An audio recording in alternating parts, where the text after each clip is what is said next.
ఆరోగ్యశ్రీ అనేటువంటి ఒక గొప్ప స్కీమ్ ఆనాడు ఆ దివంగత మహానేత డాక్టర్ వైఎస్ రాజశేఖర రెడ్డి గారు 2007లో ఈ రాష్ట్రంలోని పేద ప్రజలు కూడా వాళ్ళ పేదరికం వల్ల వాళ్ళ సిచ్యువేషన్స్ వల్ల వాళ్ళకి ఏదైనా ఒక హెల్త్ ఇష్యూ వస్తే అది వాళ్ళకి భారం అయిపోతుంది. ఆ బర్డెన్ని ఆ పేదవాడు తట్టుకోలేడు. దానివల్ల అనేక ఇబ్బందులు పాలయ్యి దానివల్ల ఏ విధంగా ఆ కుటుంబం ఇబ్బందుల పాలై నష్టపోతుంది, ఏ విధంగా బాధపడుతుంది అని చెప్పి ఆ బాధ ప్రభుత్వం బాధ్యత అని భావించి ఆనాడు వైఎస్ రాజశేఖర రెడ్డి గారు ఆరోగ్యశ్రీ అనే ఒక పథకం తన మేధస్సులోంచి ఆలోచించి తీసుకొచ్చినటువంటి ఒక గొప్ప పథకం. వైఎస్ఆర్ గారి బ్రెయిన్ చైల్డ్ అని చెప్పి గర్వంగా చెప్పుకునేటువంటి ఒక పథకం. అప్పటి నుంచి ఇప్పటి వరకు కూడా ఈరోజు దేశం మొత్తం గుర్తించుకునేటువంటి ఒక పథకం. ప్రతి తెలుగువాడు కూడా గర్వంగా చెప్పుకునేటువంటి ఒక పథకం ఈ ఆరోగ్యశ్రీ పథకం అని చెప్పొచ్చు. మరి అలాంటి ఆరోగ్యశ్రీ పథకం అప్పుడు వైఎస్ఆర్ గారి హయాంలో మొదలై అప్పటి నుంచి కూడా అంచెలంచెలుగా కూడా ఏ విధంగా మరి జగన్మోహన్ రెడ్డి గారి ప్రభుత్వంలో మనము ఎంత గొప్పగా దీన్ని అమలు చేశామని మనం చెప్పొచ్చు. మరి ఆ మధ్యలో వచ్చినటువంటి ప్రభుత్వాలు కొంత వాళ్ళు ఏ విధంగా అంత ప్రయారిటీ ఇవ్వకపోవడం, ఏ విధంగా నిర్లక్ష్యం చేశారు అనేటువంటి విషయాల్ని కూడా మరి గత ప్రభుత్వాల్లో మనం చూసాం. మరి మనము జగనన్న ప్రభుత్వంలో ఈ 5 ఏళ్ల 2019 నుంచి 2024 వరకు ఈ 5 years టెన్యూర్లో మరి ఆరోగ్యశ్రీ పథకం మనం చూసినట్టయితే 1059 ఉన్నటువంటి ప్రొసీజర్స్ మనము జగనన్న ప్రభుత్వంలో 3257 ప్రొసీజర్స్ వరకు కూడా పెంచి తీసుకెళ్లి ఇంప్లిమెంట్ చేశాం. అంతకుముందు మీరు చూసినట్టయితే 1059 ఉండేది టీడీపీ హయాంలో. సంవత్సరానికి 1000 కోట్లు మాత్రమే ఖర్చు చేసేటువంటి పరిస్థితి టీడీపీ హయాంలో ఉండేది. మరి జగనన్న ప్రభుత్వం వచ్చాక ప్రతి సంవత్సరం సుమారు 3000 కోట్ల వరకు కూడా మరి ఈ ఆరోగ్యశ్రీకి మనం ఖర్చు చేసినటువంటి పరిస్థితి. అలాగే మీరు చూసినట్టయితే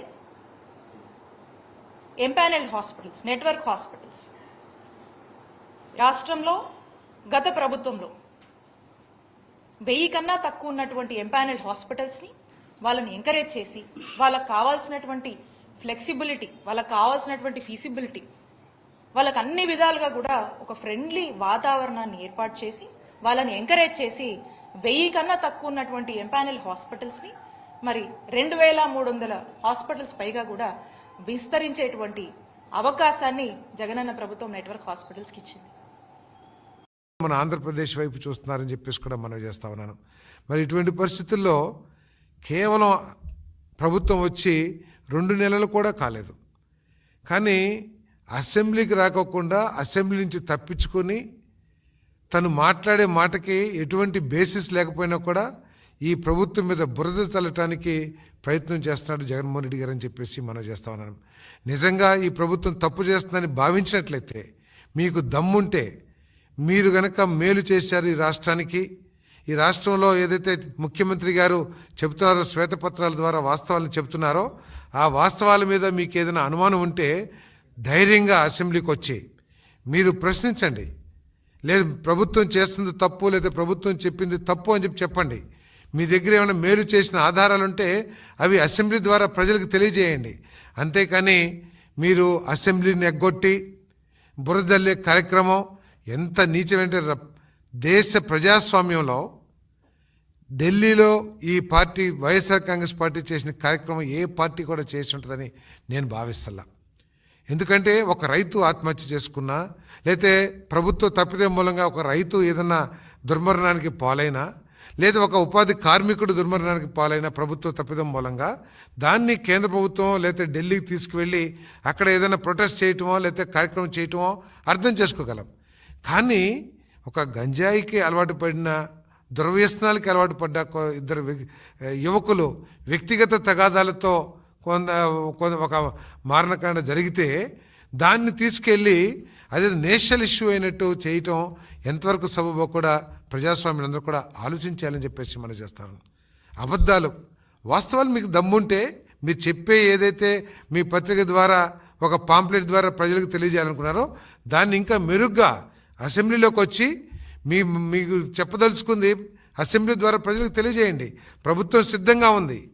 మీరు అవసరమైతే ఇంకా ఎక్కువ రోజులు అసెంబ్లీ నడిపోయినా సరే మీరు లేవనెత్తే ప్రతి సమస్యకి సమాధానం చెప్పడానికి, మీరు చేసిన ప్రతి తప్పిదానికి ఆధారాలతో సహా నిరూపించడానికి ప్రభుత్వం సిద్ధంగా ఉందని చెప్పేసి నేను మనవి చేస్తాను. అసెంబ్లీలోకి వచ్చి మరి మాట్లాడమని ముఖ్యమంత్రి గారు సవాల్ విసిరితే ఆ సవాలు స్వీకరించలేని ఒక దౌర్భాగ్య పరిస్థితిలో ఉండి కేవలం నాకు పత్రిక, నాకు టీవీ ఉంది కదా అని చెప్పేసి దాని ద్వారా అబద్ధాలు ప్రచారం చేయటం కరెక్ట్ కాదని చెప్పేసి మనం చేస్తాను.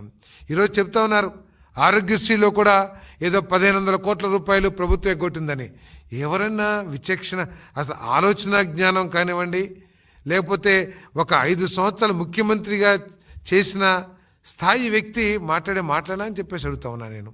ఒకవేళ 1500 కోట్లు అప్పు ఉంటే దానికి కారణం ఎవరు?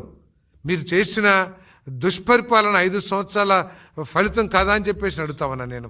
45 రోజుల్లో చెల్లించాల్సిన పేమెంట్ని మీరు చెల్లించకపోవటం మూలంగా ఎన్నిసార్లు హాస్పిటల్స్ యాజమాన్యాలు స్ట్రైక్ ప్రకటించి లేకపోతే మన కోఆపరేషన్ విత్డ్రా చేసుకుని మేము వైద్య సేవలు అందించము, మీరు పేషెంట్స్ డబ్బులు కడితేనే మేము వైద్యం చేస్తామని చెప్పేసి ఎంతమంది పేదలు ఇబ్బంది పడ్డారో తెలుసా అని చెప్పేసి నేను జగన్మోహన్ రెడ్డి గారిని ప్రశ్నిస్తామన్నా నేను.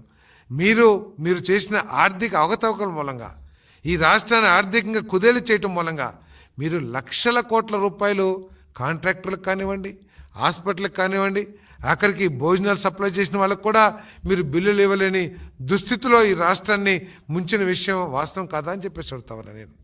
రాష్ట్రాన్ని దాదాపు 11 లక్షల కోట్ల అప్పులు ఉబ్బులోకి దించేసి ఈరోజు పత్తితులాగా 1500 కోట్లు ఇవ్వలేదు, ఆరోగ్యశ్రీకి డబ్బులు చెల్లించలేదని చెప్పేసి ప్రచారం చేయటం ఎంతవరకు ఆలోచించేయమని చెప్పేసి నేను ఇటువంటి అబద్ధాలని మానుకోమని చెప్పేసి కూడా ఈ సందర్భంగా తెలియజేస్తామని నేను.